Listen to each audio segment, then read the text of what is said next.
Shalom à tous, bienvenue à cette 46e paracha que nous étudions aujourd'hui. Remettons tout ça au Seigneur. Père très saint, nous te rendons grâce, merci pour ce jour de Shabbat, merci pour cette étude que tu nous donnes sur cette 46e paracha, que ton nom soit béni, que nous puissions recevoir pleinement, à la gloire de ton saint nom, ce que toi tu veux nous dire, pleine de grâce et de vérité, à la gloire de ton saint nom. Nous te rendons grâce dans le précieux nom de Yeshua, ton Fils bien-aimé. Nous voici, Seigneur, devant toi, corps, âme et esprit. Parle, Seigneur, ton serviteur, ta servante, écoute, que ton nom soit béni, honoré, loué, toujours et partout. Merci, Père. Merci, Yeshua. Merci, Saint-Esprit. Amen. Bienvenue au nom de l'école de Yeshua. Nous allons donc voir. Voici donc en fait le calendrier. Ici, pour resituer en fait ici tout le calendrier, donc je vous rappelle, c'est des calendriers messianiques qui vont en fin de compte du 25 mars 2020 au 25 mars 2021. Ok, c'est en fait ici une année tout à fait spéciale, je vous le rappelle. 2020, c'est exactement, enfin cette année ici, c'est exactement la même configuration que l'année calendaire de la mort de notre Seigneur Yeshua. Exactement la même. Cette configuration entre le calendrier solaire et le calendrier de la Lune se retrouve tous les 492 années. Donc, voilà pourquoi c'est quelque chose d'exceptionnel. Donc, la prochaine fois, ce sera dans 492 ans. Okay? Donc, on voit bien qu'ici, cette année, c'est tout à fait spécial. C'est extrêmement, extrêmement important sur le plan prophétique. Voilà pourquoi il est important d'apprendre à se caler dans le temps de Dieu. Donc, calendrier messianique, vous le voyez en fait ici. Et nous allons aller à la page 32. 32 pour nous situer sur en fait le mois qui nous concerne. Nous sommes aujourd'hui au 5e mois. Donc, qui dit 5e mois, eh bien ici, on arrive à la fin du 5e mois.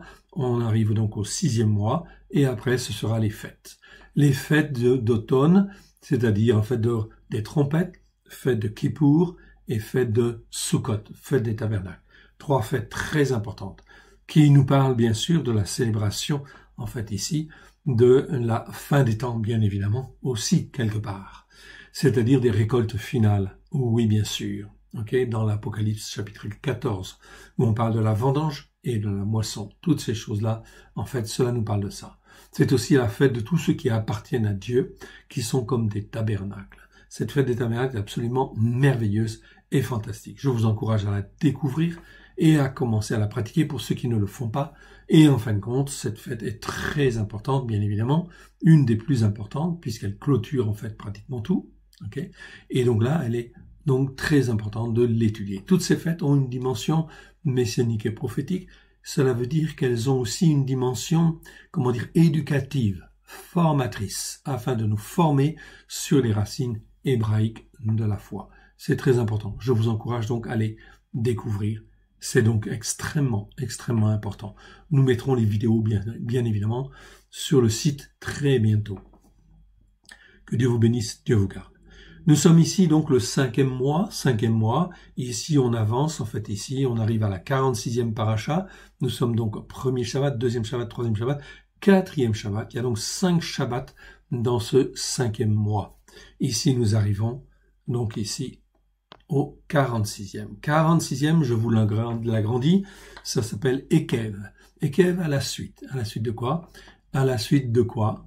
Bon, et bien à la suite de l'écoute. De l'écoute. Si, ou en conséquence, on pourrait dire en fait aussi. Okay? En conséquence de ton écoute, eh ben, tu vas voir toutes les bénédictions que le Seigneur en fait va te donner. C'est donc très, très, très important. Ok. Devarim, Deutéronome, chapitre 7, verset 12 à 11, 25. Haftarot, ok, eh bien, on va voir en fait Haftarot au pluriel, Haftara au singulier. Ésaïe 49, 14 à Ésaïe 51, 8. Le psaume 119 seulement en fin de compte, 121, 128. Et la Brit Hadasha, l'Alliance Nouvelle. Ok, Marc, chapitre 6, verset 45 à 52. Donc, très important, en fait, ici. C'est le jour de l'Assomption chez les chrétiens, en fait, ici. La montée, c'est quoi l'Assomption? C'est la montée de la Vierge, en fait, ici, selon les catholiques, au ciel. Ok? L'Écriture ne dit absolument pas ça, et en fin de compte, c'est bien sûr complètement faux, ça n'a aucune réalité biblique, puisqu'en fin de compte, tous ceux, en fait, ici, qui meurent, seront un jour ressuscités, mais en fin de compte, ils ne montent pas comme ça, vivants, en fait, au ciel. Ok? Non. Ok? Ici, ça, c'est une invention de de l'Église catholique, qui a effectivement, en fin de compte, ici, mis ceci pour faire ses propres fêtes. Ok, donc ne pratique pas en fait cette fête-là, bien évidemment. C'est un jour de Shabbat, donc nous on célèbre le Shabbat de l'Éternel. 4e Shabbat de ce 5e mois. Allons effectivement dans notre paracha. Ok, donc on va y aller. La voici, donc 46e paracha, Ekev. Ekev, eh bien écoutez, regardez ce qu'on va donc, on va donc lire déjà en fait ce passage. Et on va en faire le commentaire. Bon, je vais faire le commentaire en même temps, hein, parce que vous l'avez peut-être déjà lu. Ok, c'est très bien. Et vous pouvez comparer par rapport à vos Bibles, les traductions, si vous le voulez. Ok. Ces traductions ne sont pas disponibles, ce sont nos Bibles de travail, ok, sur lesquelles, en fin de compte, nous travaillons. En même temps, nous faisons des enseignements pour avancer, en fait, les choses. Et effectivement, que les croyants puissent être informés et grandir dans la voie du Seigneur sur les racines hébraïques de la foi. Donc ces Bibles-là, cette Torah sera probablement disponible en fait ici quand on aura fait tout le tour, c'est-à-dire d'ici en fait à peu près 1 an en fait ici, faut compter. Elle ne sera pas disponible avant, c'est impossible, il y a beaucoup trop de choses en fait à corriger et à revoir. Par contre, effectivement, dans le Nouveau Testament, la Brit Hadasha, cela sera disponible certainement à la fin de cette année, début de l'année prochaine. Ok, on aura une version vraiment en fin de compte sur les racines hébraïques de la foi, et dans la pensée hébraïque, sur les racines de la foi, et également sur le texte reçu du XVIIe siècle. Donc, merci de vos prières, merci de vos encouragements, cela sera certainement disponible à la fin de cette année, début de l'année prochaine, tout au plus. Mais revenons à notre 46e paracha, Ekev, à la suite de, ou en conséquence. Ici, en conséquence, c'est bien de dire en fait en conséquence, parce que à la suite de, le mot en fait inclut cette notion de conséquence, ok, de conséquence, ok, qui va venir. Ekev, on l'a là, ok, Ekev, c'est ce mot-là en fait en hébreu. Ok, 15 fois dans 15 versets, numéro 06 118. En conséquence, à la suite de quoi? Okay. En récompense même, en fait ici, dans certains versets parce que, par l'effet de, le fruit, ou jusqu'à la fin, en fait ici. Donc ici, différentes traductions que l'on pourra voir. Et effectivement. Mais c'est plutôt, en fait ici, ça induit une conséquence. Ok. En conséquence, si vous écoutez ces jugements-là, ah, ça c'est très important. Dans la seconde, c'est marqué ces ordonnances. Bon. Ces ordonnances, on peut traduire le mot ici mishpat, parce que c'est le mot mishpat. On peut le traduire en fait par d'abord par jugement. Le mot mishpat veut vraiment dire jugement de Dieu, ou jugement juste, ou manière de juger. Ça, c'est extrêmement important. Okay. On peut le traduire par ordonnance aussi dans certains versets. C'est acceptable. Bien que ordonnance ne veut pas toujours dire en fin de compte cette notion de jugement. Et c'est ça qui est très important. Dieu, au travers de Christ, veut nous apprendre à juger et à bien juger. Ce que l'on doit juger. Il y a des choses qu'on a le droit de juger, d'autres qu'on n'en a pas le droit de juger. C'est pour ça que dans le Nouveau Testament, on s'est dit, effectivement, ne jugez pas, c'est-à-dire, entre guillemets, ne condamnez pas, etc. Mais au contraire, jugez de ce que vous avez à juger. Parce que c'est extrêmement important d'apprendre à juger ce qui est bien et ce qui est mal, parce que si j'apprends en fait à juger, eh bien j'apprends à être mature, j'apprends à être un homme debout ou une femme debout. Voilà pour ça que c'est très important. Malheureusement, les traductions du Nouveau Testament sont abracadabrantes quelque part, en fait aussi. Pourquoi? Parce que si vous faites d'un côté, sur une colonne, les versets qui disent ne pas juger et les versets qui disent juger, et vous faites la comparaison, eh bien je vous défie en fait, de trouver une logique là-dedans et effectivement de savoir ce qu'il faut faire. En fait, on ne sait pas quoi faire parce que la traduction, en fait, entraîne une certaine confusion. Et c'est sur ça, en fin de compte, que nous dénonçons, en fait, ici. C'est, en fait, ici, cette confusion dans les traductions qui en fait cache les racines hébraïques de la foi et qui empêche en fait à l'homme, au croyant ou à la croyante d'être un homme ou une femme debout, c'est-à-dire mature comme Dieu le veut. Et c'est ça qui est très important, okay, fondamental. Dieu ne veut pas que l'on reste des bébés spirituels, mais que l'on comprenne en fait ici tout ce qui ne va pas dans notre vie, tout au moins une bonne partie, et de avancer petit à petit, et de grandir en fait en maturité spirituelle. Le mot jugement, je vous le montre en fait ici. Vous en avez en fait ici un exemple, très bien. Ok, je vous le souligne. Ok, je vous le souligne. Ok, voilà, je vous le mets en évidence. Donc mishpat, c'est ceci. Voilà. Ça commence par amishpatim, c'est-à-dire il y a ha devant. Ha, c'est l'article en fait en hébreu. C'est pour dire les. En fait, les jugements ou ces jugements-là. C'est un article démonstratif en fait en hébreu. C'est donc très important. C'est presque l'équivalent en français du mot ces jugements-là. C'est-à-dire les jugements que je vous ai montrés dans ma Torah. C'est extrêmement important. Parce que Dieu veut nous apprendre à juger comme lui juge. Parce qu'il nous aime et il veut nous faire grandir, bien évidemment. Bien sûr qu'on ne sait pas tout juger, ça c'est d'accord, okay, mais en fait dans tout ce qui est dans la Torah, Dieu veut nous apprendre à juger avec grâce et vérité. Attention, avec grâce et vérité au travers de Christ et Yeshua. C'est très important. Ce mot en fait mishpat, mishpatim, donc amishpatim en fait au pluriel, mishpat en fait au singulier, mishpatim au pluriel. C'est un mot qui existe 421 fois dans 406 versets. Donc c'est un mot relativement fréquent, effectivement, dans la Torah, les psaumes et les prophètes. Okay, donc très important. Numéro strong 04 941, c'est un nom masculin. Donc ça parle de jugement, hein, de manière de juger, de juger juste, en fait, ici quelque part. Ordonnance, on peut traduire. Mais, en fin de compte, dans certains versets, dans nos traductions, dans les traductions françaises, eh bien, en fait, c'est des fois traduit par justice, ce qui est faux, parce qu'il y a d'autres mots pour dire justice. Précepte, c'est pas mieux. En fait, ici, il y a d'autres mots pour ça. Ou règle, il y a d'autres mots pour ça. Et même ce mot-là est traduit parfois par commandement, en fait, aussi. Commandement, c'est mitzvah, mitzvot. Donc ici, ce mot-là est très, très mal traduit. C'est un des mots les plus mal traduits, en fait, ici, dans la Bible.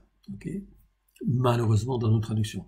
Pourquoi? Eh bien tout simplement parce que les traducteurs en fait avaient un problème en fait avec ce mot-là et ne comprenaient pas à la lumière de Yeshua et à la lumière du Saint-Esprit évidemment, comment il fallait le traduire et quel était le but de ce mot-là.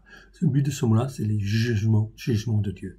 Parfois certains versets peuvent paraître difficiles et durs à entendre. C'est nécessaire parfois que ce soit dur à entendre, notamment vis-à-vis du méchant, c'est-à-dire celui qui persévère, bien qu'il sache, qui persévère en fait dans la méchanceté, qui persévère dans la rébellion, qui persévère en fin de compte dans la désobéissance. Ça, la Bible appelle ça des méchants. Okay, ou comme par exemple des terroristes, etc. Quel jugement en fait on doit faire? Eh bien en fait les jugements sont clairs. Dieu est très clair là-dessus. Sur ces jugements-là, en fin de compte, eh bien les jugements doivent être très très sévère, bien évidemment, pour apprendre à distinguer le bien du mal. Oui, bien sûr. Donc un terroriste, s'il est en fait pleinement dans sa théologie, j'allais dire, dans sa philosophie, etc., ou dans sa croyance, eh bien effectivement, s'il tue, en fin de compte, il ne doit pas simplement être emprisonné, mais il doit être condamné en fait à mort. Pourquoi? Parce qu'il a tué, en fait, ici, et il a tué de manière volontaire, etc. Donc la Bible est très claire là-dessus. La condamnation, c'est en fait la peine de mort. Encore faut-il que la peine de mort se soit jugée d'une manière correcte et d'une manière immuable. Si on a des doutes, vaut mieux ne pas utiliser la peine de mort. Oh oui, bien sûr. Donc il peut y avoir des circonstances atténuantes ou des choses qui mettent le doute. Et si on a le doute, on ne doit pas condamner à mort. Oui, bien sûr. Absolument. Donc très important. Ça, c'est fondamental. Alors, beaucoup de gens s'insurgent en disant que on ne faut pas être pour la peine de mort. Je suis désolé, la Bible, elle est pour la peine de mort. Et Dieu, il est pour la peine de mort. Et heureusement qu'il est pour la peine de mort, car il a condamné, il a fait condamner, il a permis que son Fils bien-aimé soit condamné à mort, à notre place, afin que nous puissions être C'est nous qui étions condamnés à mort. Okay, nous étions devant Dieu, selon la parole de Dieu, condamnés à mort. Et voilà, nous avons été rachetés par le sang de l'agneau, afin que nous puissions être élevés, formés, façonnés, comme Dieu le veut, au travers de Christ Yeshua, avec grâce et vérité. C'est la meilleure, cette résurrection, elle est fantastique. C'est une résurrection par rapport à tous les péchés, transgressions et iniquités. Voilà pourquoi la condamnation à mort de notre Seigneur Yeshua est notre salut. Oui, bien sûr. Notre délivrance pleine et entière. Okay? Elle nous donne le salut de Dieu. Elle nous donne la vie éternelle. Regardez en fait aussi, je voudrais vous souligner ce mot-là dans certains versets. Les ordonnances ici sont des jugements qui doivent être appliqués en but d'établir ce qui est juste. Les mishpatim, sont donnés dans la Torah, notamment comme des exemples pour apprendre à avoir des jugements justes. C'est ça qui est très important. Ce mot a le plus souvent le sens direct et implicite d'un jugement juste et bon. Jugement qui doit être rendu, pour que justement la justice puisse venir sur la terre, bien évidemment. Okay? Et Dieu a donné ces choses en fait aux hommes pour que la justice puisse être établie sur la terre. En réalité, tout est accompli depuis 2000 ans. Depuis 2000 ans, au travers de Christ Yeshua, le royaume de Dieu, ou le royaume des cieux, c'est-à-dire des valeurs spirituelles de Dieu, pouvait venir sur la terre et être répandu dans les cœurs. Voilà la mission, en fait, ici, que Yeshua a donnée à ses disciples et que Yeshua a donnée à tous les croyants sur la terre. Depuis 2000 ans, le flambeau, Israël n'a pas réussi. Oui, bien sûr, nous n'avons pas réussi. Ok, bien évidemment. Donc c'est pour ça que notre peuple a été dispersé, en fait, parmi les nations et que le temple a été détruit. Ok, mais aujourd'hui, nous sommes un reste, bien sûr, et nous revenons vers l'Éternel, à l'Éternel Dieu, notre Père, notre Père, au travers de Christ Yeshua, son Fils bien-aimé. Ok, le mot jugement, en fait, ici, apparaît afin que nous puissions être formés, façonnés, comme lui le veut. Un exemple, en fait, de ce mot utilisé, c'est le psaume 19, versets 9 à 11, où il est dit ceci: la crainte, ira de l'Éternel est pure. Ira, c'est la crainte, la bonne crainte, respectueuse, honorable de l'Éternel Dieu. Et pure, elle subsiste à toujours. Les jugements, là vous retrouvez le mot mishpat dont on parle là. Les jugements de l'Éternel sont vrais. Oui, émet, ils sont vrais. Ils sont tous justes. Aucun des jugements de Dieu n'est injuste. Il n'y a pas d'injustice dans les jugements de Dieu. Alors peut-être parfois, il nous semble dur. En fait, c'est parce que nous ne comprenons pas. Okay? Ou nous n'avons pas notre manière, notre capacité à réfléchir, ou notre compréhension qui est suffisamment en fait mature pour comprendre. Et c'est ça que Dieu veut renouveler. Notre capacité à réfléchir pour que notre compréhension puisse être comme lui le veut. Alignée sur sa compréhension à lui. Verset 10. Les jugements de Dieu, ils sont plus précieux que l'or, que beaucoup d'or fin. Ils sont plus doux que le miel, que celui qui coule des rayons. Les jugements de Dieu sont plus doux que le miel. Vous écoutez ça, entendez bien. Plus doux que le miel, que celui qui coule des rayons. Quand je suis tombé sur ces versets-là, j'ai dit Seigneur, Seigneur, si tes jugements pour moi sont plus doux que le miel, eh bien Seigneur, je veux goûter de tes jugements. Montre-moi. Je vous assure que si vous faites cette prière, je ne l'ai pas fait tout de suite, il m'a fallu du temps. Pourquoi? Parce que dans notre capacité à réfléchir et notre compréhension, on a été en fait élevé de travers, notre conscience elle est pervertie, et donc résultat des courses, on a peur en fin de compte de Dieu. Mais c'est un Dieu bon, c'est un Dieu merveilleux, qui a tant aimé le monde, qu'il a donné son Fils unique, afin que quiconque croit ait la vie éternelle. Alors je peux me rapprocher de mon Père et dire, mon Dieu, mon Père, dans le secret de la prière, je te demande pardon. Je te demande pardon et j'appelle tes jugements sur moi. Je me couvre du sang précieux de l'agneau. J'invoque les mérites de l'agneau sur moi et je viens vers toi afin que tu me montres ce qui ne va pas dans ma vie, dans mon cœur, à la gloire de ton saint nom. Tu dis que tes jugements sont plus doux que le miel, alors je veux goûter de tes jugements, Père très saint, au travers de Christ Yeshua, ton Fils bien-aimé. Si vous êtes à Christ Yeshua, si vous appartenez à Christ Yeshua, si vous avez donné votre cœur et votre vie à Yeshua, vous pouvez faire ce type de prière. Ok, ça c'est très important, très très important. Ok, et ça va vous aider, ça va nous aider. Ok, en tout cas moi ça m'a beaucoup aidé, ça m'a permis de beaucoup avancer. Ils sont plus doux que le miel, que celui qui coule les rayons. Ton serviteur aussi en reçoit instruction. Bien sûr, on va recevoir instruction. Pour qui les observe, la récompense est grande, dit le Seigneur. Regardez, donc c'est vraiment très bon. C'est très bon de demander les jugements de Dieu. Il faut pas avoir peur. Ok, bien évidemment, en toute bonne conscience. Ok, si en fait il y a des choses qu'on a fait qui sont mal, on lui demande pardon. D'accord, donc on s'instruit déjà. Ok, on se couvre du sang précieux de l'agneau, on invoque les mérites de l'agneau et on vient vers le Père. Mon Dieu, mon Père, est-ce que cette compréhension, elle est bonne? Ok, je te la soumets. Est-ce que cette capacité à réfléchir qui est la mienne, est-ce qu'elle a besoin d'être renouvelée? Oui. Ok, la réponse est oui. Ok, il faut que la capacité à raisonner soit renouvelée par la puissance du Saint-Esprit. Il faut que notre compréhension, en fait, ici, soit renouvelée, en fait, ici, par la puissance du Saint-Esprit, au travers de Christ Yeshua. C'est écrit dans le Nouveau Testament, mais vous ne trouverez pas ces versets. Pourquoi? Parce qu'ils sont cachés, en fait, ici. Les traductions actuelles françaises ne le permettent pas. Voilà pourquoi nous travaillons sur ces traductions et qu'elles seront disponibles, en fait, ici, vraisemblablement à la fin de cette année ou début d'année prochaine. Déjà, vous disposez de tous les évangiles et tous les actes sur notre site www.alécoledeyeshua.com. Ok, ça vous donne un aperçu, en fait, ici, déjà. Les mishpatim, ce sont les bons jugements, en fait, de Dieu, en fait, ici. Bien sûr, il y a des jugements sévères, parfois, ok, mais vis-à-vis de nous qui avons été rachetés par le sang de l'agneau, ok, si nous venons avec sincérité de cœur devant Dieu, Dieu n'a aucune raison de nous juger, en fait, pour nous détruire, puisqu'en fin de compte, notre condamnation, ou nos condamnations, nos péchés, nos transgressions et iniquités ont été portés par Christ Yeshua. Ainsi, si je marche par la foi, c'est ça, c'est une marche par la foi.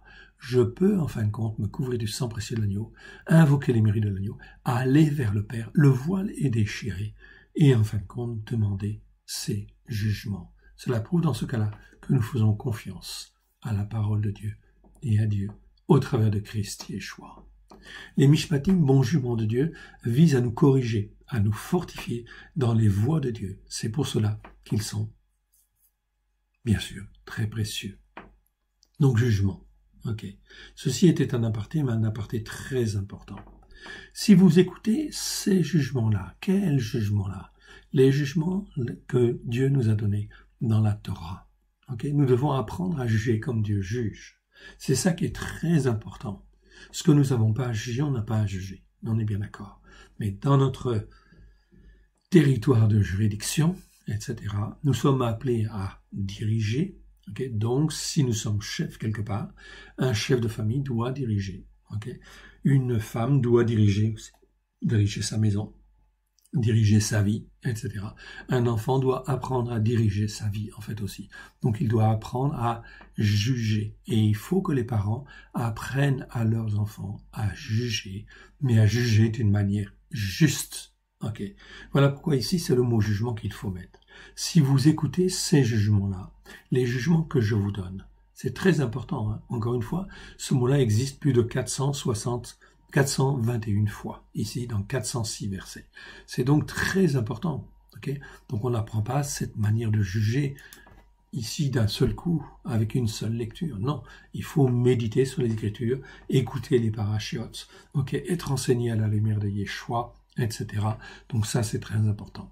Si vous écoutez ces jugements-là, si vous les observez, dit le Seigneur, et les mettez en pratique, eh bien, c'est très clair. Si vous les observez, les mettez en pratique, l'Éternel, ton Dieu, gardera envers toi l'alliance et la bonté qu'il a juré à tes pères. Tes pères ici, c'est qui? C'est Abraham, Isaac, Jacob, Moshe, David, etc., les prophètes. Tout cela, ce sont nos pères dans la foi. Mais d'abord en premier, Abraham, Isaac et Jacob. Très important.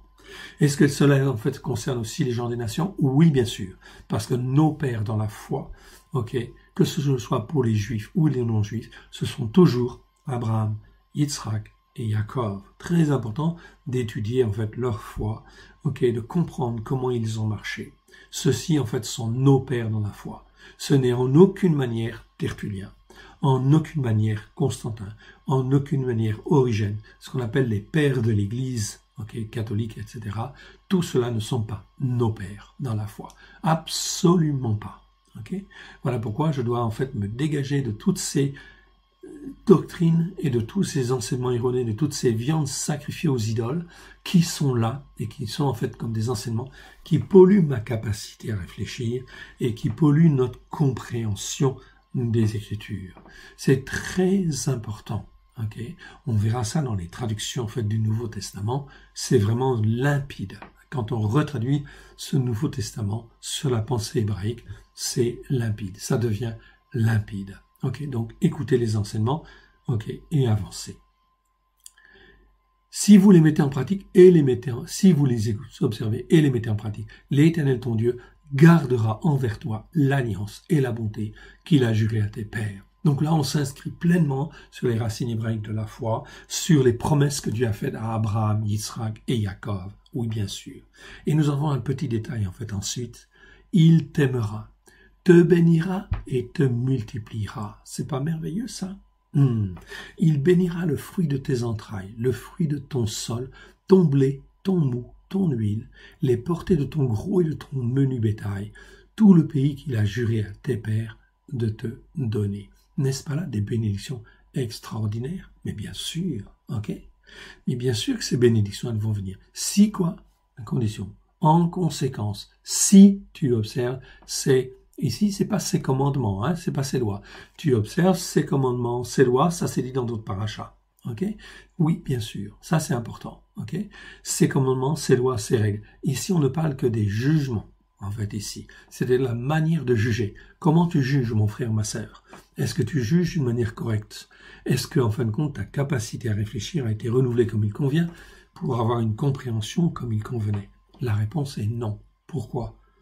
Eh bien, tout simplement parce que les traductions ne te le permettaient pas. Ça ne veut pas dire que tu ne voulais pas en toute bonne conscience. Oui, en toute bonne conscience, tu voulais servir Dieu. Mais tu as servi Dieu selon ce que tu as appris ou ce qu'on a mis dans ta tête. Et ce qu'on a mis dans ta tête, c'est pas forcément, en fin de compte, cachère. C'est-à-dire, c'est pas forcément bon. Ce sont des viandes sacrifiées aux idoles. Comment tu peux laver tout ça? Eh bien, simplement en lisant les Écritures et, en fin de compte, en s'interpellant et en allant vers le Père en disant « Père très saint, peut-être que les jugements que j'ai ne sont pas adéquats, comme toi tu le veux. Alors ça, c'est uniquement une question d'humilité et de repentance. Est-ce que nous devons nous repentir de cela? Oui, chacun de nous. Chacun de nous, nous devons nous repentir pour nos péchés, nos transgressions, nos iniquités. Oui, bien sûr, mais aussi nos jugements, nos manières de juger, c'est-à-dire nos manières notre capacité à raisonner, mais aussi notre compréhension des choses, car ceci n'a pas forcément été, en fait, renouvelé par le Saint-Esprit comme Dieu le voulait. Chacun jugera, oui, bien sûr, mais il est impossible, avec des traductions erronées, avec des traductions qui ne sont pas justes, on ne peut pas avoir un jugement juste. C'est impossible, tout simplement. Donc il t'aimera, verset 13, il t'aimera. Dieu dit, en fait ici, il est dit, il t'aimera. Il te dit que Dieu t'aimera, te bénira et te multipliera. Pourquoi? Parce que c'est le Dieu de la vie, c'est le Dieu d'abondance. Il ne pense qu'à cela, à bénir, à te multiplier, à se réjouir en fin de compte ici de ton existence, de ta vie, en fait ici. Il bénira le fruit de tes entrailles, c'est-à-dire tes enfants, et le fruit de ton sol, ton blé, ton mou, etc. Dieu prend plaisir à bénir. Et c'est effectivement vraiment ce qu'il y a dans son cœur. Il a envie de bénir. Alors pourquoi les choses ne se font pas depuis 2000 ans? Que Christ est venu, que tout est accompli à la croix. Regardez le monde. Regardez en fin de compte nos cœurs, nos vies. Dans quel état ils sont, etc. au jour d'aujourd'hui. Ça veut dire qu'il y a un problème. Et un problème grave quelque part. On nous a menti. En fait, tout simplement. Verset 14. Tu seras béni parmi les peuples. Ah, tiens. Tu seras béni parmi les peuples. Il n'y aura chez toi ni homme stérile, ni femme stérile, ni bétail stérile parmi tes troupeaux. Ce qui est en italique et n'existe pas dans le texte hébreu, c'est simplement là pour essayer en fait, ils sont de mieux faire comprendre, mieux expliquer, en fait, ici. Ok, c'est pas interdit, ok, c'est pas du rajout, ok, c'est pour que l'écriture soit bien comprise, en réalité. Tu seras béni, béni parmi tous les peuples. Est-ce que nous voyons que les croyants en Christ Yeshua aujourd'hui, ok, sont bénis parmi tous les peuples? Non. Alors que c'était en fait ici les croyants en Christ Yeshua qui devaient remplir et influencer le monde, ok, on voit que, à l'inverse, c'est le monde qui a rempli l'Église, qui a rempli en fait la vie des croyants la plupart du temps, en fait ici. Tu seras béni parmi tous les peuples. Ici, Dieu dit en fait ici, ok, qu'on verra la différence. La différence, elle se voit. Verset 15. L'Éternel éloignera de toi toute maladie. Il ne t'enverra aucune de ces mauvais fléaux de Misraïm qui te sont connus, mais il en frappera tous ceux qui te haïssent. Oui, bien sûr. Donc ici, ça c'est la promesse de l'Éternel. Ok. Alors ça ne veut pas dire qu'on ne peut pas être malade. Oui, ça peut être des épreuves, attention. Ok. Mais ici, en fait, le Seigneur parle de maladies qui sont comme des sanctions, comme des punitions, comme des, comme des jugements. Mais comme des jugements parce qu'on n'écoute pas et on persévère à ne pas écouter. Oui, là, ce sont des maladies ou des fléaux qui sont, en fin de compte, des fléaux graves. Ok. Parce qu'on n'écoute pas. Ok. Le Covid-19, puisque en fait nous le connaissons et nous l'avons vu, est-ce que c'est un jugement? Oui, c'est un jugement sur la manière de juger, justement, en fait, ici. Parce que les croyants, en fait, ne jugent pas correctement. Le monde, en fait, ne se tourne pas vers le seul Dieu. Dieu, l'éternel Dieu, veut être reconnu comme étant le seul Dieu unique et vrai. Cela touche tout le monde entier, tous les descendants d'Adam. En fait ici, mais en particulier les croyants, parce qu'ils devraient connaître ces choses-là, oui bien sûr. Donc Dieu dans sa bonté permet le Covid-19 déjà pour que ça touche tout le monde, pour que les gens puissent se repentir et se poser les bonnes questions. Est-ce que nous raisonnons correctement? Est-ce que en fait notre compréhension des choses, elle est correcte en fait par rapport à ce que Dieu veut? Ok, eh bien là, cela nécessite effectivement de se poser des bonnes questions.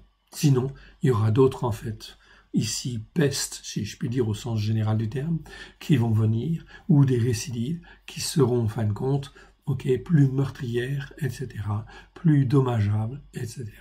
Dieu va permettre ces choses-là, plus de difficultés.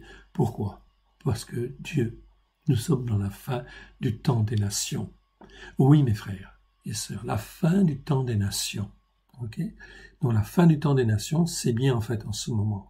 2020, c'est un déclenchement, c'est une année prophétique en fait ici, où Dieu interpelle tous les hommes et toutes les femmes, ok, et aussi en particulier tous les chrétiens et aussi tous les croyants, mais aussi encore plus les responsables en fait ici, parce qu'ils ne doivent pas enseigner des viandes sacrifiées, des fausses doctrines ou des enseignements erronés. Non. Ils doivent revenir sur la Torah, pleine de grâce et de vérité, au travers de Christ Yeshua. Verset, en fait, ici, 16. Tu dévoreras. Donc, verset 15, l'Éternel éloignera de toi toute maladie. Il ne t'enverra aucun de ces mauvais fléaux. Ok? Donc on a changé le mot, donc au lieu de mettre plaie, on a dit aucun. Donc on dit aucun de ces mauvais, donc on corrige en fait en direct. Vous voyez en fait ici, c'est très bien, c'est une très bonne chose. Il ne t'enverra aucun de ces mauvais fléaux de Misraïm qui te sont connus, mais il en frappera tous ceux qui te haïssent. Tu dévoreras tous les peuples. Okay. Tu dévoreras tous les peuples que l'Éternel, ton Dieu, va te livrer, et tu ne jetteras pas sur eux un regard de pitié. Tu ne serviras point leur Dieu, car ce serait un piège pour toi.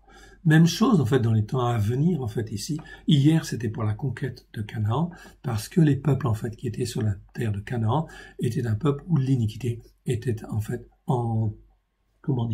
était en abondance, évidemment, et était comble, oui, bien sûr. Donc, ces peuples étaient voués par interdit. Dieu l'a dit, ok, Dieu avait jugé comme cela. Et les jugements de Dieu sont justes. Alors, est-ce que ces choses-là, nous devons le faire, en fait, dans les temps à venir? La réponse est non. Ok, c'est Dieu qui juge, ok, et c'est Dieu qui, en fin de compte, agit sur les nations ou sur les peuples. Il va y avoir des pays qui vont venir, en fin de compte, vers l'Éternel, qui vont se convertir, des présidents, des rois, qui vont se convertir, en fait, aussi à l'Éternel Dieu. Gloire à Dieu. Ok, ça c'est des temps prophétiques. Nous sommes en fait la génération qui allons vivre, mes frères et sœurs, ces choses-là. Ok, et là, en fin de compte, des rois, des présidents vont se repentir et venir vers le Seigneur, entraînant ainsi leur peuple, bien évidemment. Mais cela veut dire que parmi ce peuple-là, bien évidemment, il faudra détruire en fait les idoles, détruire en fin de compte, ok, toute l'idolâtrie qui est là, les statues, les fausses religions, etc. Bien évidemment, pour que cela ne soit pas un piège, comme ça a été le cas pour Israël. Ok, bien évidemment. Donc, attention, en fait, effectivement, ici, avec prudence, à agir avec grâce et vérité au travers de Christ Yeshua, hein, bien évidemment. Ok? Donc, tu n'as pas à détruire un peuple en face de toi, sauf s'il t'attaque et qu'il veut te tuer. Oui, bien sûr. Je prends l'exemple, en fait, d'une nation, d'un groupe terroriste, une armée terroriste, etc. Une armée terroriste, qu'est-ce qu'elle va faire? Eh bien, tu vas lui proposer la paix. Oui, bien sûr. Ok, tu vas essayer de faire des négociations. Bien évidemment, tu as raison. C'est comme cela qu'il faut faire. Mais s'ils ne veulent pas écouter et s'ils veulent te faire la guerre, ok, alors, en fin de compte, prie le Seigneur, bien évidemment. Et si tu t'es attaché à Dieu préalablement, en fait ici, tu sais en fin de compte que Dieu va peut-être endurcir le cœur de ce peuple, oui bien sûr, afin qu'il soit détruit. Oui, bien sûr. Ok. Et dans ce cas-là, eh bien, ta responsabilité, c'est de faire ce que Dieu, en fin de compte, demande, afin que le terrorisme soit éliminé de la terre. Mais je ne crois pas qu'il y ait beaucoup de gens qui soient capables de faire cela. Oui, bien sûr. Ok.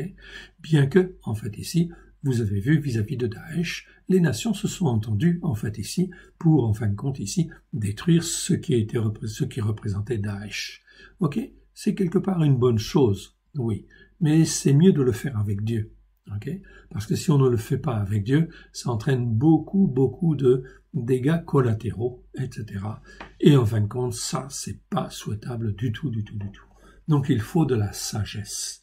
Et nos dirigeants ont besoin effectivement de sagesse et d'intelligence pour comprendre ce que Dieu veut qu'on fasse. Oui, bien sûr. Mais ne vous faites pas d'illusions. Il y aura des guerres et en fin de compte, des batailles en fait à droite et à gauche, et cela va devenir terrible. Voilà pourquoi Dieu veut relever son peuple Israël, afin qu'Israël soit une nation debout et capable de montrer en fait aussi le chemin et la manière en fin de compte de faire. Ok? Israël aussi a besoin d'être travaillé et façonné, mais d'être ancré sur la Torah et de s'attacher à son seul Dieu unique et vrai. Voilà pourquoi, en fin de compte, ici, Dieu va travailler en fait Israël aussi, évidemment, afin qu'Israël puisse s'attacher au seul Dieu unique et vrai, au Dieu d'Abraham, d'Isaac et de Jacob, au travers de Christ Yeshua, son Fils bien-aimé, bien évidemment, le Messie dont on parle dans la Torah, les prophètes et les psaumes. Ça, c'est tout un travail. Okay, c'est pas l'homme qui peut faire ce travail, c'est Dieu. Et Dieu est en train de faire ce travail. Voilà pourquoi, en fin de compte, nous sommes rien. Nous ne pouvons faire qu'une seule chose, c'est apprendre à obéir à Dieu, à être attaché à Dieu, car c'est Dieu qui va faire. Peut-être diras-tu dans ton cœur, ces nations sont plus nombreuses que moi. Comment pourrais-je les chasser? Ne les crains point, dit l'Éternel. Dis à Josué, à Moshe en fait ici, et à tout le peuple, rappelle à ton souvenir ce que l'Éternel, ton Elohim, a fait à Pharaon et à tout Mitzraïm. Les grandes épreuves que tes yeux ont vues, les signes et les prodiges, la main forte et le bras étendu, quand l'Éternel, ton Dieu, t'a fait sortir. Ainsi fera l'Éternel, ton Elohim, à tous les peuples que tu redoutes. En fait, ici. Ça, c'était ce que Dieu disait hier aux enfants d'Israël avant de rentrer dans la terre de Canaan. Aujourd'hui, c'est un peu la même chose aussi avec Israël. Dieu dit, en fin de compte, à Israël de s'attacher à son seul Dieu afin qu'il n'ait pas peur face, en fait, à l'opposition, aux montagnes qui peuvent s'élever à droite et à gauche contre lui. Mais, par exemple, c'est aussi, en fait, ici, la même chose avec nous. Nous ne devons pas, en fait, ici, là où nous sommes installés, en France, en Europe, ou partout, n'importe où dans le monde, là où nous sommes, nous ne devons pas avoir peur. Évidemment, des montagnes qui sont autour de nous. Dieu, en fin de compte, est en contrôle. Il va faire avancer les choses. À main forte et le bras étendu, quand l'Éternel ton Dieu t'a fait sortir. Ainsi fera l'Éternel, ton Élohim, à tous les peuples que tu redoutes. L'Éternel, ton Dieu, enverra même les frelons contre eux jusqu'à la destruction de ceux qui échapperont et qui te cacheront et qui se cacheront devant toi. Hier, en fin de compte, ici, lorsque les enfants d'Israël sont rentrés dans le pays de Canaan, Dieu utilisait même les frelons, en fait, ici, pour attaquer l'ennemi. Oui, bien sûr. Ne sois pas effrayé à cause d'eux, car l'Éternel, ton Élohim, est au milieu de toi, un Dieu grand et terrible. Vous imaginez les frelons? Eh oui, Dieu est souverain. Okay? Dieu est capable de faire, de toute façon. Et ce n'est pas parce qu'on a de grandes armées en face de nous qu'on ne peut pas, effectivement, en fait, combattre, si, en fait, c'est l'heure du combat. Ne sois point effrayé à cause d'eux, car l'Éternel, ton Élohim, est au milieu de toi, un Dieu grand et terrible. Okay. L'Éternel, ton Elohim, chassera peu à peu ces nations loin de ta face. Donc Dieu, en fin de compte, ici, a chassé les 7 nations qui étaient dans la terre de Canaan, qui étaient en fait, en abomination devant Dieu. Tu ne pourras pas les exterminer promptement, de peur que les bêtes des champs ne se multiplient contre toi. Voilà donc qui est intéressant. Verset 22, l'Éternel, ton Dieu, chassera peu à peu ces nations loin de ta face. Je crois que la délivrance, en fait, de la terre de Canaan, eh bien, n'a pas duré, en fin de compte, je crois qu'elle a duré 5 ans, voire 7 ans. Okay? Ça a duré, en fait, plusieurs années, oui, bien sûr. Ça ne pouvait pas se faire d'un seul coup, okay? Parce que c'était trop difficile. Tu ne pourras pas les exterminer promptement, de peur que les bêtes des champs ne se multiplient contre toi. Okay? C'est quoi, en fin de compte, ça? Les bêtes des champs? Eh bien, c'est très important. C'est un terme important qui, en fait, ici, nous parle de quoi? De la puissance démoniaque, quelque part.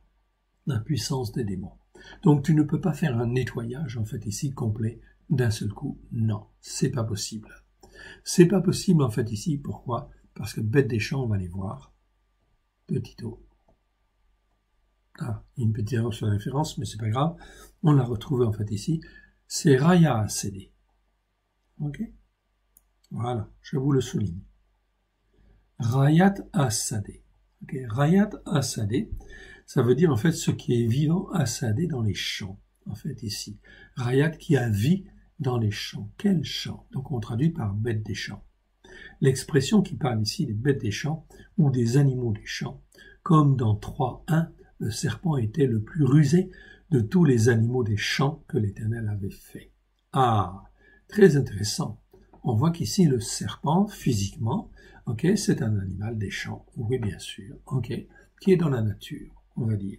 Mais aussi on parle qu'il y a une dimension spirituelle. Dans cette expression, bêtes des champs, animaux des champs, il y a une dimension spirituelle. On le voit en fait ici, le serpent était le plus rusé, ouais, le plus rusé de tous les animaux des champs. On te parle de quoi là? Des démons, oui bien sûr, de la puissance démoniaque.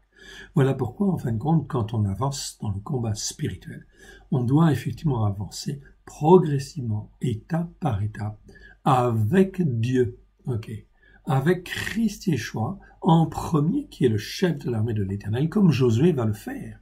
Josué, en fin de compte, va marcher à la conquête, et devant lui, il y a qui? Il y a le chef de l'armée de l'Éternel. Donc on ne va jamais, je dis bien, jamais au combat, quelque part, sans avoir le chef de l'armée de l'Éternel devant soi. Si on n'a pas le chef de l'armée de l'Éternel devant soi, c'est-à-dire Christ Yeshua, eh bien, en fin de compte, on n'avance pas et on ne va pas au combat.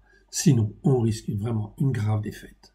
Et on y va progressivement avec Yeshua, ok, aux commandes, bien sûr, parce que c'est lui le chef. Et il est toujours le chef. Et il sera toujours le chef. Voilà pourquoi, en fin de compte, il faut avancer progressivement, en fait, aussi, parce que, en fait, ici, les animaux des champs, ça a un rapport avec, en fait, ici, les animaux des champs que Dieu après a fait, okay, c'est-à-dire, en fait, ici, tous les anges déçus, qui sont les démons, en fait, ici, tout simplement, okay, et qui agissent et qui peuvent agir. Donc, il ne faut pas aller trop vite. Donc, c'est comme quand on creuse un tunnel. Quand on creuse un tunnel, tu creuses avec ta perforeuse, là, ou ta machine, puis, en fait, tu étayes. Voilà. Et tu étayes bien, c'est mieux, c'est préférable. Sinon, tu risques des éboulements. Tu continues de creuser, tu étayes. Tu continues de creuser, tu étayes. On avance progressivement. Dans une conquête d'un pays, même chose. Tu avances, tu conquiers une partie, Et là, qu'est-ce que tu fais? Tu nettoies. Tu détruis tous les autels, ok, idolâtres. Tu détruis tout ce qui n'est pas conforme en fait à Dieu. Ok, tu avances progressivement, etc. Et quand Dieu te donne le feu vert pour aller plus loin, le chef de l'armée de l'Éternel doit être là. Et s'il est là, tu avances. S'il n'est pas là, tu n'avances pas. Ok, tu fais attention. Ok, mais tu ne fais jamais la guerre directement. Ok, tu ne fais pas la guerre directement. Jamais. Ok, tu as le droit de faire la guerre pour te défendre. Ok, pour défendre ta vie et celle des siens. Oui, bien sûr. Ok, ça tu as le droit de défense. Ça c'est tout à fait biblique. Ok, on va continuer en fait ici. Que l'Éternel avait fait. Qui peuvent se multiplier et devenir une menace pour l'homme. Deutéronome 7, 22. Mais aussi un mot du monde spirituel, des esprits mauvais qui réagissent pour empêcher l'homme ou la femme d'entrer en possession de son héritage spirituel. C'est donc là très important. C'est pour ça que quand on donne son cœur et sa vie à Yeshua, on avance vers le pays de la promesse. Et il faut nettoyer ton pays, ok, des malédictions, des iniquités, des péchés, des transgressions, des tiens d'abord, puis ensuite aussi de tes pères et mères. Pourquoi? Parce que les iniquités sont là, donc les malédictions sont là. Et si tu ne nettoies pas cela, eh bien cela veut dire qu'il y a des portes ouvertes et que l'ennemi, les bêtes des champs, les démons, en fait ici, peuvent agir ou pourront agir à tel moment ou tel autre moment. Pourquoi? Parce que tu n'auras pas pris soin de nettoyer, en fait ici, ton territoire. C'est-à-dire ton cœur, ton âme, etc. pour avancer vers le pays de la promesse. Cette image est très bonne, en fait, ici, quelque part. Je crois que ça donne, en fait, une bonne explication. Ok.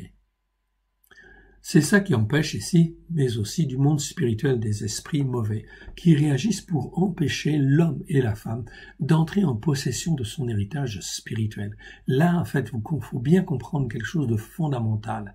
Ok? Satan, en fin de compte, quand tu donnes ton cœur et ta vie à Yeshua, eh bien, il n'est pas content. Oui. D'accord?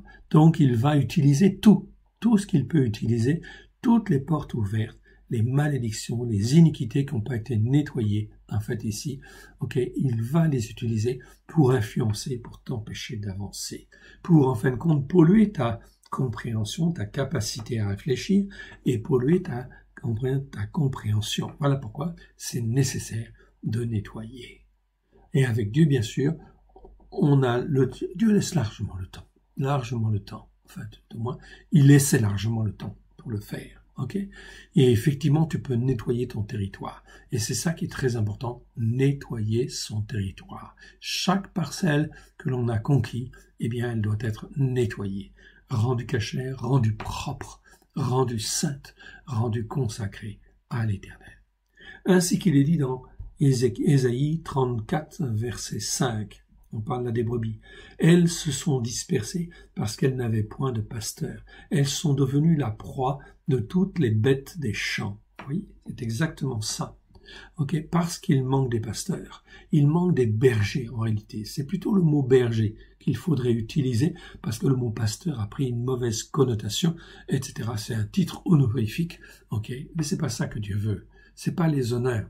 C'est en fin de compte des pasteurs qui sont vraiment des bergers. C'est-à-dire des bergers qui s'occupent en fin de compte des brebis pour leur dire, voilà, eh bien on avance ici, en fait il faut nettoyer ceci, il faut nettoyer cela, etc. Il faut penser cela, il faut guérir en fait cela, etc.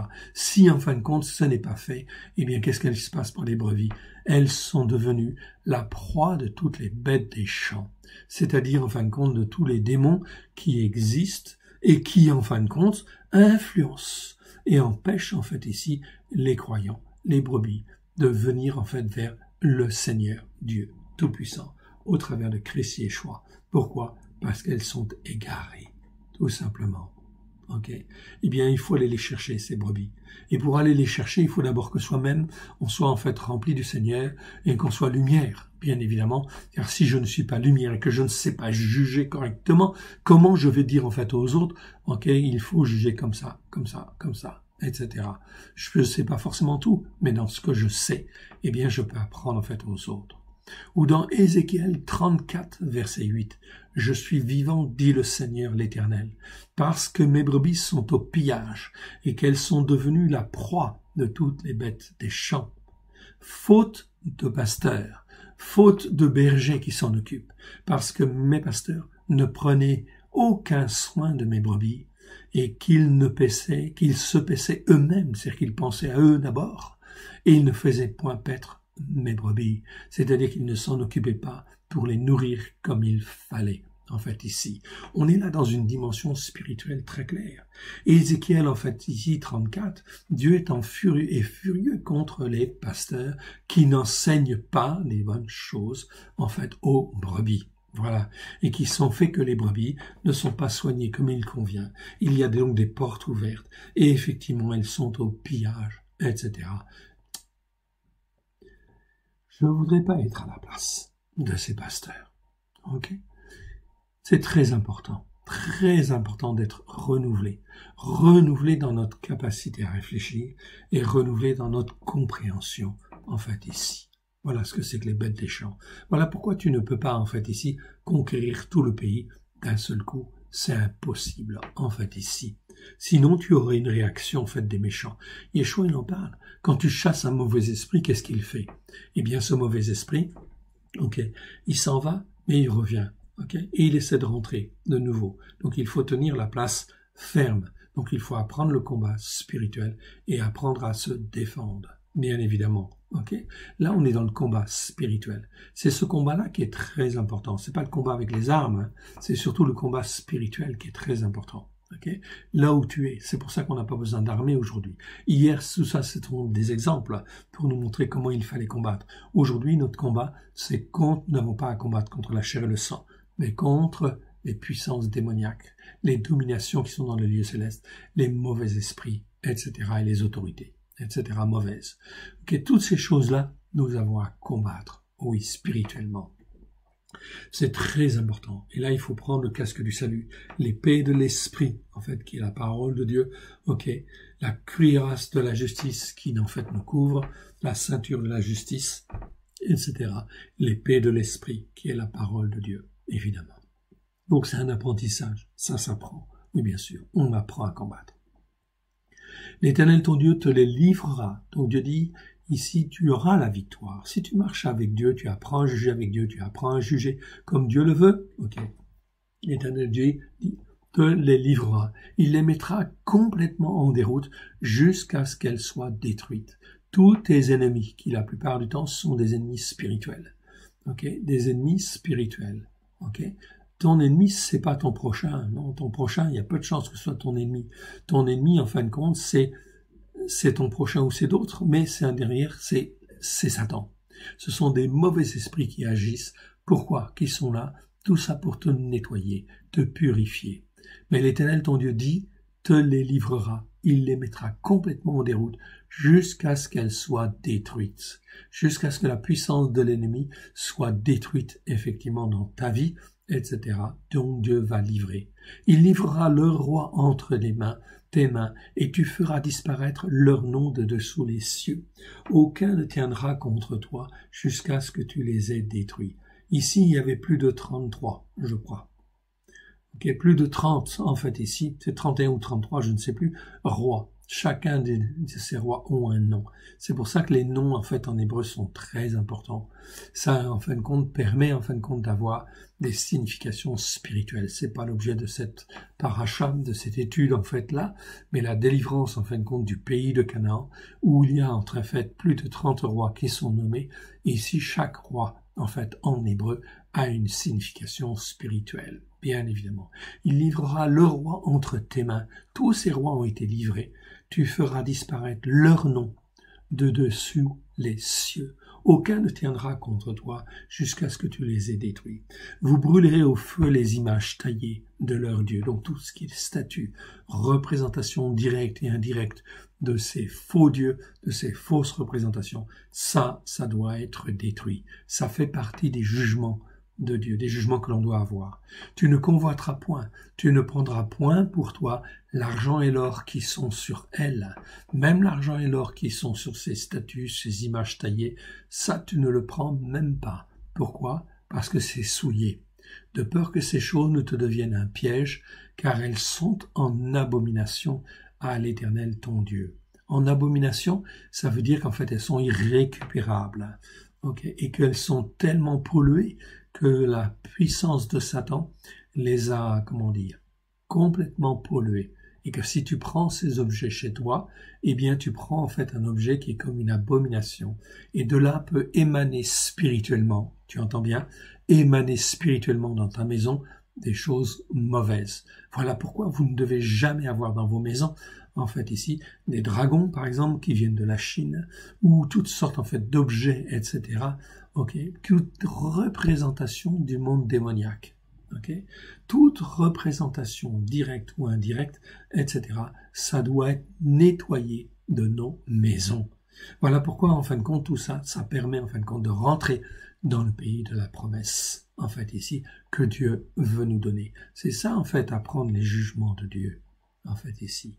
Tu n'introduiras point une chose abominable. Le Seigneur répète ici, verset 26, tu n'introduiras point une chose abominable dans ta maison, afin que tu ne sois pas dévoué par interdit, comme cette chose abominable. Tu la détesteras, tu la considéreras comme une abomination, car c'est dévoué par interdit. C'est une abomination, en fait, ici. Donc ça, c'est un jugement que tu dois avoir, toi, en fait aussi, par rapport à ces choses. Et si tu as un doute, c'est partant. Quand j'ai donné mon cœur et ma vie à Yeshua, tout ce qui pouvait avoir une relation avec Satan, en fait ici directement ou indirectement, eh bien en fin de compte, je l'ai rejeté ou détruit. C'était très important. Et quand on a un doute, on détruit, on s'en sépare. Mieux vaut s'en séparer. Qu'est-ce que tu vas garder? Un objet qui, en fin de compte, sur lequel tu as un doute. Si tu as un doute sur cet objet-là, détruis-le, ou jette-le, mets-le à la poubelle, etc. Mais sépare-toi de ça. Et dis au Seigneur, moi, je veux dans ma maison que des choses qui soient saintes, des choses qui soient propres, des choses qui soient saines, des choses qui ne soient en rien contre Dieu, bien évidemment. Ça, c'est très important. Ça, c'est l'apprentissage. L'apprentissage du nettoyage dans ta maison, en fait, ici. Et en fait, cet éclairage-là, tu peux lire un petit livre qui s'appelle « Nettoyage spirituel dans la maison » que vous trouverez sur notre site. Ça donne en fait des idées, c'est bien. Mais c'est pas tout, en fait, ici. C'est bien déjà pour démarrer. Mais après, il faut que tu dises devant Dieu, Seigneur, d'après ce que j'ai compris, en fait, ici, renouvelle ma capacité à réfléchir, afin que dans ma maison, s'il y a des choses qui ne sont pas bonnes, qui ne te sanctifient pas, qui ne te glorifient pas, montre-le-moi par ton Saint-Esprit, au travers de Christ Yeshua, car je veux que dans mon cœur et dans ma vie, et dans ma maison, tout soit en fait pour te glorifier et te servir. Cette attitude de cœur est très bonne et très sainte, bien évidemment, et nous permet d'avancer, bien évidemment. Donc je vous encourage à le faire, oui bien sûr. Verset 26, très bien. On arrive à Deutéronome 8.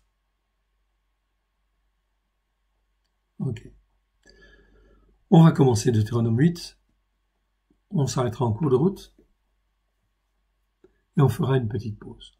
Vous observerez et vous mettrez en pratique tous les commandements que je vous prescris aujourd'hui, afin que vous viviez et que vous multipliez et que vous entriez en possession du pays que l'Éternel a juré de donner à vos pères. Donc là, ici, vous voyez bien, ce n'est pas les jugements dont on parle. On parle là des commandements.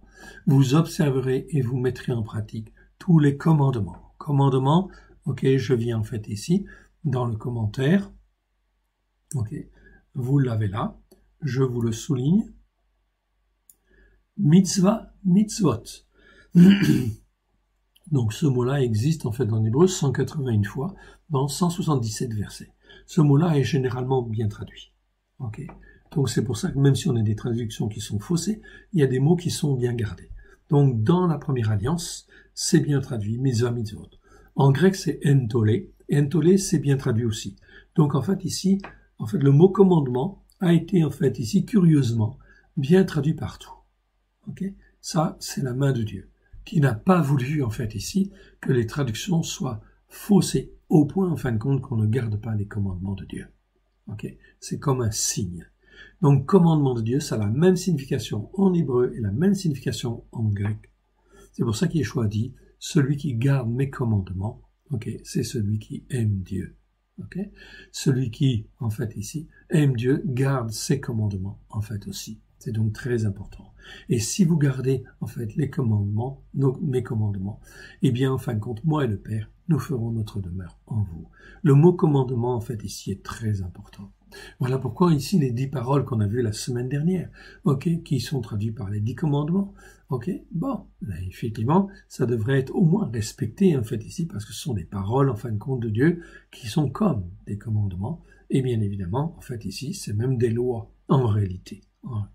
Comme quand le 4e commandement, c'est pas un 4e commandement, c'est une 4e loi, en fait, c'est une règle, en fait, ici, une loi et une règle qui doit absolument être respectée. Voilà pourquoi tout ça, ça fait partie du nettoyage de ta maison, des jugements que tu dois avoir afin de pouvoir beaucoup mieux juger. Lisons un petit peu ce passage sur, en fait, les commandements. Commandements, ordre, comme dans, en fait, ici, Nombre 15, 39.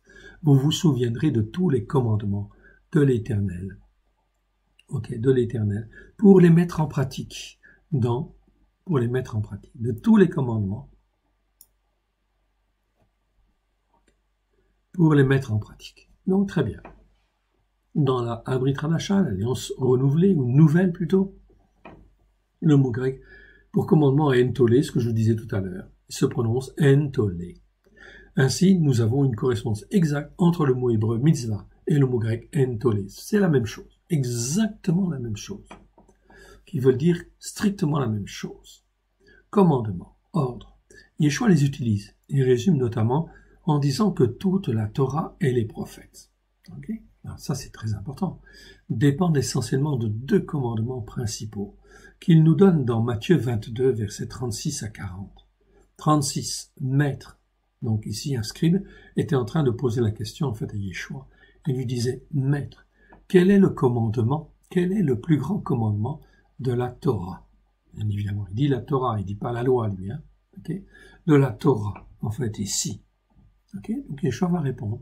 Yeshua lui répondit. Donc ça, c'est la version seconde. Je vous l'ai donné telle que, pour que vous puissiez comparer. Yeshua leur répondit. Tu aimeras le Seigneur, ton Dieu, c'est pas le Seigneur, c'est l'Éternel. Tu aimeras l'Éternel, ton Dieu, de tout ton cœur et de toute ton âme et de toute ta pensée. Ah, très intéressant. Ici, le mot pensée, c'est le mot dianoia, en fait, en grec. Ce que je vous disais, en fait, tout à l'heure. En réalité, c'est mieux de traduire ce mot-là par capacité à réfléchir. C'est la pensée, mais au sens de capacité à réfléchir. C'est très important. Il y a 12 mots, en fin de compte, ici, utilisés dans le Nouveau Testament, qui, en fait, sont proches des pensées et qui sont traduits par pensée, la plupart du temps. Et donc, en fait, comme c'est pas distingué, effectivement, dans la Brit Hadasha, eh bien, en fin de compte, les croyants ne peuvent pas faire la différence. C'est pour ça qu'entre dianoia, qui veut dire capacité à réfléchir, et nous, qui veut dire en fait compréhension, eh bien cela n'est pas correctement traduit dans nos Bibles. Résultat des courses, eh bien cela entraîne de la confusion. Et cela fait que les croyants sont, en fin de compte, ne sont pas enseignés comme il convient, en fait, ici. Donc ici, capacité à réfléchir. Tu aimeras le Seigneur ton Dieu de tout ton cœur, de toute ton âme et de toute ta capacité à réfléchir. C'est ça le vrai sens, plus que ta pensée. C'est le premier, le plus grand commandement. Okay, donc tu dois aimer toute ta capacité à réfléchir ici, okay, dans lequel Dieu a mis toute sa Torah par son Saint-Esprit, évidemment. C'est ce qu'il dit dans la Brit Hadasha. Mais vous n'avez pas ces versets-là, hein, parce qu'ils sont mal traduits. Donc Dieu renouvelle notre capacité à réfléchir afin d'écrire ces Torah dans notre capacité à réfléchir. Okay? Vous ne l'avez pas. Okay? Vous ne l'avez pas, mais moi je vais vous le donner. Ici, je vous l'agrandis. Okay? Vous l'aurez bien sous les yeux et vous l'avez sur la vidéo. Okay?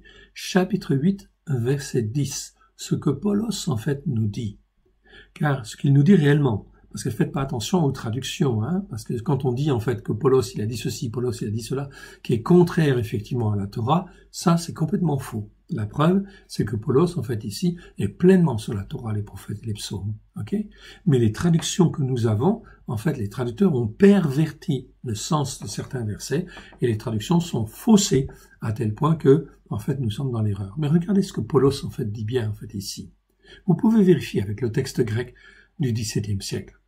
Car c'est cette alliance-là même que je ferai avec la maison d'Israël, après ces jours-là, dit l'Éternel. Je mettrai les enseignements de ma Torah. Le mot Torah ici est au pluriel, en fait, ici, en grec. En grec, le mot nomos est au pluriel. Ok, donc quand en fait le mot nomos est au pluriel, comme le mot Torah est au pluriel, ça veut dire les enseignements de la Torah. Ici, je mettrai les enseignements de la Torah dans leur capacité à réfléchir. Dianoia, en fait, ici. Vous l'avez en dessous. Vous voyez, dianoia, ça existe 13 fois, je vous l'agrandis, en fait, 13 fois dans 13 versets. Vous avez tous les versets, et vous voyez comment c'est traduit, en fait, dans la seconde. C'est traduit par pensée, pensée, pensée orgueilleuse ici, pensée, pensée, intelligence obscurcie, pensée, esprit, en fait, ici, esprit, entendement, intelligence, intelligence. Non! Ok? Ça veut dire chaque fois capacité à réfléchir. Penser au sens de la capacité à réfléchir. Dieu met la capacité, renouvelle notre capacité à réfléchir. Il met les enseignements de la Torah parce que tu vas les lire. Si tu les lis, en fait, ici, attentivement, ok, pour les mettre en pratique, eh bien, tu vas mettre dans ta capacité à réfléchir les enseignements de la Torah. Et en fin de compte, ok, à ce moment-là, qu'est-ce que dit Dieu? Je les écrirai dans leur cœur, cardia en fait en grec. Je serai à ce moment-là Elohim pour eux et ils seront mon peuple. Mes frères et sœurs, ce verset est tout à fait conforme, c'est Paulos qui le dit, tout à fait conforme à Jérémie 31, verset 33. Vous pouvez aller vérifier, 31 à 33 même, en fait ici. Okay. Vous pouvez aller vérifier. Donc là, c'est très très important. C'est fondamental. C'est en fait ici essentiel, évidemment, afin de nettoyer sa maison. Et comment on peut avoir des jugements justes si on n'a pas les bons enseignements dans notre capacité à réfléchir? Il faut que dans notre capacité à réfléchir, nous ayons les bons enseignements, en fait, de Dieu, pour pouvoir réfléchir avec grâce et vérité au travers de Christ Yeshua, et que notre compréhension à côté, en fait ici, parce que ça a mouliné dans notre pensée, dans notre capacité à réfléchir, on a médité, travaillé ça, et bien que notre compréhension soit pleinement renouvelée, et on a une compréhension plus exacte. Ça, c'est Paulos qui le dit, dans Hébreux chapitre 8, verset 10. Maintenant, si je vais en fin de compte ici, dans Hébreux chapitre 10, et là je vais au verset 16, j'aurai exactement la même chose. Chapitre 10, verset 16. Je vous l'agrandis, vous allez la voir. Donc Paulos dit une deuxième fois. Il le répète pour ceux qui n'auraient pas compris en fait la première fois. Ok? C'est ici, cette alliance même. Donc ici 10, 16. Cette alliance-là même que je ferai avec eux. Après ces jours-là, dit l'Éternel, je mettrai les enseignements de ma Torah dans leur cœur. Et je les écrirai dans leur capacité à réfléchir. Il ajoute, je ne me souviendrai plus de leurs péchés, ni de leurs transgressions de la Torah. Voilà ce que Yeshua a fait. Il a tout accompli à la croix, afin que la Torah puisse être écrite dans nos cœurs, les enseignements dans nos cœurs, avec grâce et vérité, au travers de Christ Yeshua. 2000 ans, mes frères et sœurs, qu'on nous ment, en fait, ici. Qu'on nous enseigne des choses fausses, qu'on nous donne des viandes sacrifiées aux idoles. Il est temps de revenir, en fait, ici, à des choses saines. Verset 18. Or là où il y a délivrance de l'esclavage, du péché, des péchés, il n'y a plus d'offrande pour le péché. Là, il ne s'agit pas, en fait, de rémission ou de pardon des péchés. Non, la délivrance de l'esclavage du péché. Tout ça, ça fait partie du nettoyage que Dieu veut que l'on fasse dans nos cœurs et dans nos vies. Ceci était un aperçu, évidemment, très important et fondamental, en fait, ici. Donc, tu dois apprendre à juger. Donc ici, c'est bien, en fait, ici, dans le mot ici, penser, c'est de notre toute capacité à réfléchir. Et dans notre capacité à réfléchir, je dois avoir les enseignements de la Torah. Si je n'ai pas les enseignements de la Torah, comment tu peux aimer Dieu? Ok, satisfaire à ce premier commandement est le plus grand. Ok, tu aimeras ton prochain. Enfin, tu aimeras le Seigneur, ton Dieu. Et en fait, ici, c'est l'Éternel. Tu aimeras l'Éternel, ton Dieu. Parce que dans la Torah, c'est écrit comme ça. Tu aimeras l'Éternel, ton Dieu, de tout ton cœur, de toute ton âme et de toute ta capacité à réfléchir. Yeshua souligne ça, capacité à réfléchir. Dans la Torah, c'était pas écrit capacité, pensée en fait encore. Ok, ça c'est une révélation de Yeshua. Oui, bien sûr. Dans le texte hébreu, en fait, dans la Torah, c'est écrit beaucoup, très fort, etc. Énormément, complètement, si tu veux. Ok? Et ici, Yeshua explique bien, en fait, ici. Non, c'est dans ta capacité à réfléchir, pour que tu comprennes bien ce que ça veut dire complètement, très fort, etc. Eh bien, c'est de toute ta capacité à réfléchir. Voilà pourquoi Dieu nous donne une capacité à réfléchir. Et avec cette capacité à réfléchir, eh bien, on fait ce qu'on veut. Ok? Oui. Si tu veux faire comme Dieu veut, ok, tu apprends à juger comme Dieu veut, c'est très bien, c'est parfait. Okay. Et si Dieu voit que tu veux aller dans ce sens, c'est parfait. Okay. Si Dieu ne voit pas que tu veux aller dans ce sens, il te laisse libre. Mais ça veut dire quoi? Tu ne vas pas juger comme Dieu juge. Okay. Et tu ne peux pas aimer Dieu comme en fait Dieu a envie d'être aimé. Voilà pourquoi, en fait, ça dépend de toi, de ton choix. C'est ton choix. Verset 38 ici. Okay. 38 ici, je lis. Okay. Je lis en fait la suite. C'est le premier, le plus grand commandement. 39. Et voici le second qui est semblable, qui lui est semblable. Tu aimeras ton prochain comme toi-même. Ok, comment tu peux aimer ton prochain, en fait, ici, si tu n'as pas, en fin de compte, comme déjà, en fait, tu n'es pas attaché, en fait, à Dieu. Parce que l'amour, en fin de compte, vient de Dieu. Et l'amour véritable, en fait, il le déverse dans ton cœur pour que, en fait, il puisse toucher, en fait, les autres. Et voici le second commandement qui lui est semblable. Tu aimeras ton prochain comme toi-même. De ces deux commandements dépendent toute la Torah et les prophètes. C'est Yeshua qui le dit.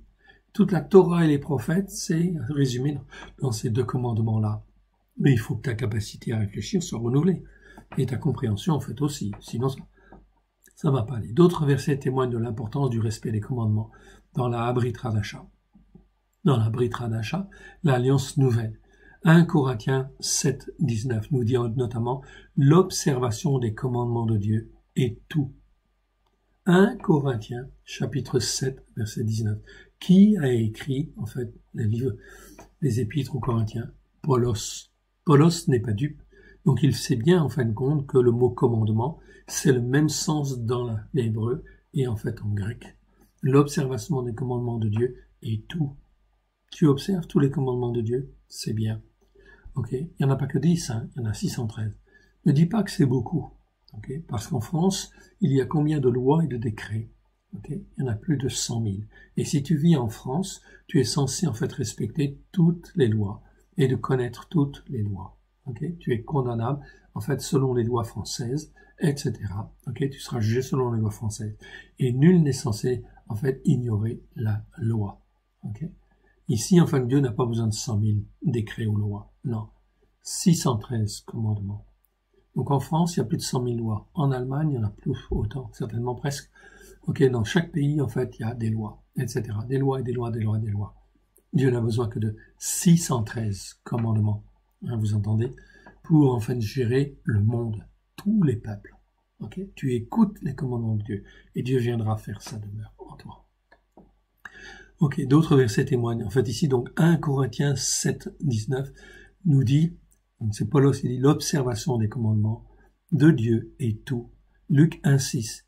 Il est dit de Zacharie et d'Élisabeth, les parents de Yohanan Amabil, Jean le Baptiste, que tous deux étaient justes devant Dieu. Ok, c'est dans Luc, observant d'une manière irréprochable tous les commandements et toutes les ordonnances du Seigneur. Ok, donc ordonnance, je sais plus le mot en fait en grec, ok, du Seigneur. Ici, on devrait mettre de l'Éternel, évidemment. Ok, donc ici, on verra ça dans les traductions. Okay, c'est ce que nous avons fait dans les traductions, justement. Donc ici, très important, on parle là des commandements. en fait, ici. Vous observerez, vous mettrez en pratique tous les commandements que je vous prescris aujourd'hui, afin que vous viviez et que vous multipliez, que vous entriez en possession du pays que l'Éternel a juré de donner à vos pères. Donc si tu veux rentrer dans le pays de la promesse que Dieu t'a donné, t'a fait, etc., eh bien, en fin de compte, c'est ce qu'il faut faire. Ok ? Il faut écouter les commandements de Dieu. Souviens-toi de toute la voie que l'Éternel, ton Elohim, t'a fait faire pendant 40 années, quand tu dans le désert, afin de t'humilier, de t'éprouver, pour savoir quelles étaient tes dispositions de cœur, si tu garderais ou non ces commandements. Et là, vous voyez, on est dans la même chose, même signification. Souviens-toi en fait de la voie. Ici, c'est derer, c'est pas chemin, c'est pas sentier, c'est derer. Donc, en fait, ici, c'est bien la voie. Souviens-toi de toute la voie que l'Éternel, ton Dieu, t'a fait faire pendant ces 40 années dans le désert, afin de quoi faire? De t'humilier, de t'éprouver. Même chose. Dieu fait des épreuves. Dieu, en fait, nous fait passer par tel chemin ou tel autre chemin. Bien sûr, tout cela, c'est en partie pour nous humilier, nous apprendre l'humilité. Oui.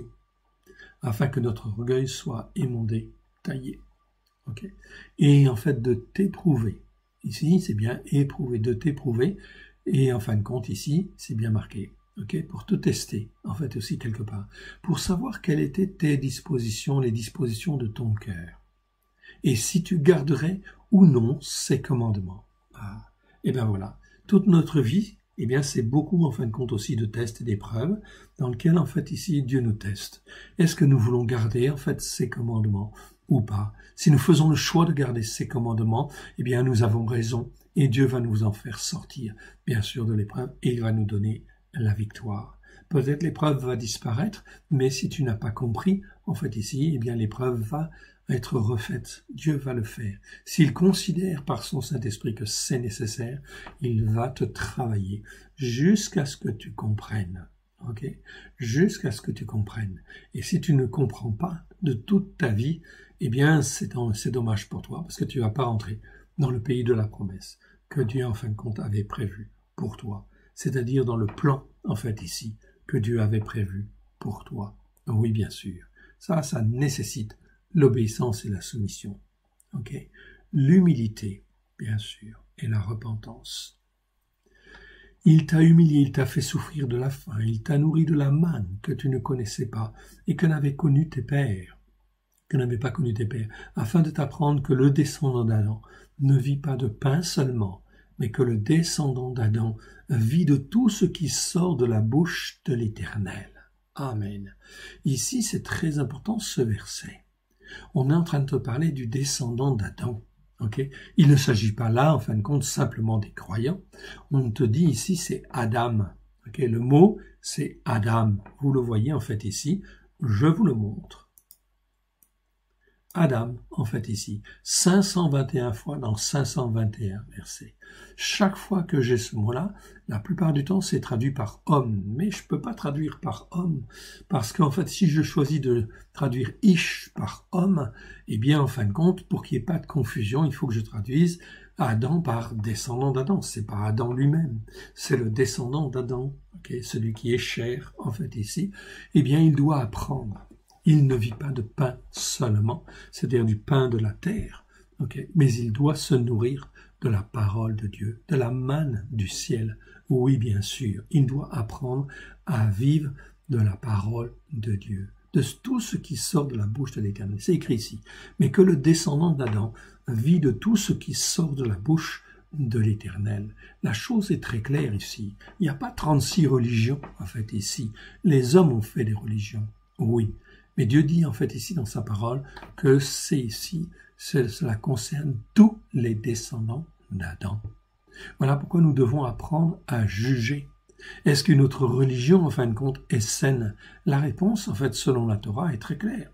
La réponse est non. Okay? Il n'y a que la Torah qui est la vérité. Okay?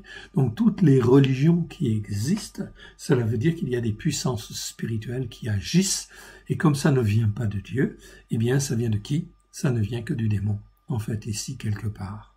Voilà pourquoi nous avons besoin de beaucoup de sagesse, et de beaucoup d'intelligence, pour apprendre à juger, en fait, ici correctement.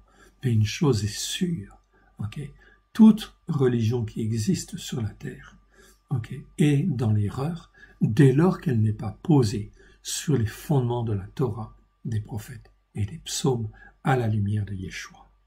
Donc le descendant d'Adam, on ne te dit pas en fait n'importe quel homme ici, hein, tous les hommes, ok, c'est tous les hommes, qu'ils soient de quelque peuple, quelque nation, etc. Le descendant d'Adam ne vit pas seulement de pain seulement, mais le descendant d'Adam vit de tout ce qui sort de la bouche de l'Éternel. Ton vêtement ne s'est point usé, verset 4. Le Seigneur souligne en fait ici. 40 ans dans le désert, ton vêtement ne s'est point usé sur toi, et ton pied ne s'est point enflé pendant ces 40 années. Ok? Et tes chaussures, tu as gardé tes chaussures, etc. Ok? Ton vêtement ne s'est point usé. C'est la manifestation de l'Éternel Dieu, en fait, ici. Ok?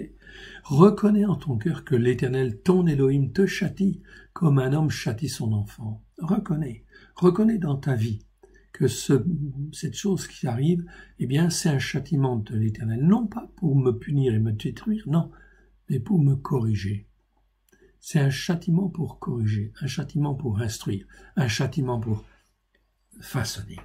Tu observeras les commandements de l'Éternel ton Dieu pour marcher dans ses voies et pour le craindre, car l'Éternel ton Elohim va te faire entrer dans un bon pays, pays de cours d'eau, de sources et de lacs, qui jaillissent dans les vallées et dans les montagnes. Pays de froment, d'orge, de vignes, de figuiers, de grenadiers, okay, pays d'oliviers et de miel, en fait, ici. Ici, nous avons les 7 fruits, en fait, principaux, en fait, ici, qui, en fait, sont les 7 fruits principaux d'Israël, en fait, ici, bien sûr, qui sont réputés, en fait, comme tels.